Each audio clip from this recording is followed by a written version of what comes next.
Tjašo Poje je za geocaching pred 2 letoma navdušil njen prijatelj. V tem času je odkrila kakih 150 zakladov, kar kot pravi sama ni veliko.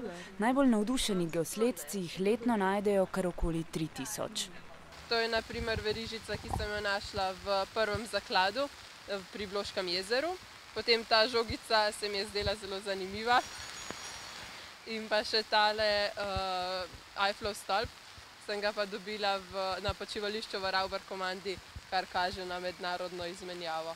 Tjaša je največ zakladov našla v Sloveniji, odkrivala pa jih je tudi v sosednji Avstriji in celo čez lužo. V Ameriki sem našla 3 zaklade. Eden je bil na vrhu nekega hriba, kjer je izviral tudi slap, zato je bil dobra motivacija za moj pohod.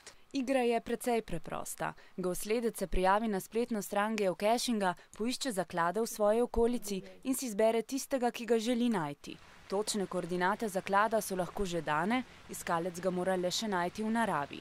Še bolj zanimivo pa je iskanje tistih zakladov, ker se mora geosledec do koordinat dokopati z raziskovanjem okolice.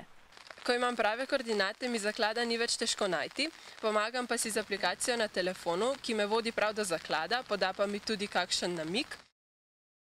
Nekateri geosledci pa ne le iščejo, ampak zaklade tudi skrivajo. Predsednik slovenskega geocaching kluba jih je skril kakih 15. Skrijejo se običajno na zanimiva mesta ali pa nekam, kjer te popelje v naravo, v izlet. Na lov enega od zakladov, ki je skrit tu nekje v bližini Cerkniškega jezera, smo se kot pravi geosledci, torej v vsakem vremenu, odpravili tudi mi. Da smo lahko izračunali natančne koordinate zaklada, smo morali kar dobro prečesati okolico skrivališča. Natančno smo prešteli število energetskih kamnov, oken na cerkvi, našli pa smo tudi hišno številko stare gostilne. Vse, kot so zahtevala navodila. Dobljene številke smo vstavili v računsko formulo in upali, da so koordinate prave. Tole je zaklad, ki smo ga iskali. Kje točno smo ga našli, seveda ne smemo razkriti, da ne bi preveč pomagali vsem tistim, ki pridete za nami. Preden pa ga vrnemo nazaj na prave koordinate, še podpis v knjižico in izmenjava zakladov. V zaklad FDV-jevski svinčnik iz zaklada Frnikula. Ker je večina zakladov na dostopnih mestih, lahko nanje naletijo tudi ljudje, ki geocachinga ne poznajo. Vse skrite škatlice so izpostavljene elementom in pa tudi tistim nepoznavalcem, pravimo jim tudi bunkelni. Se zgodi, da kakšna škatlica zgine. Prvi geozaklad na svetu je spomladi leta 2000 takole skril Dave Ulmer. Hotel je preveriti natančnost satelitskega navigacijskega sistema. Koordinate skritega zaklada je Ulmer objavil na spletu in škatlo sta že čez 3 dni našla 2 bralca spletne strani.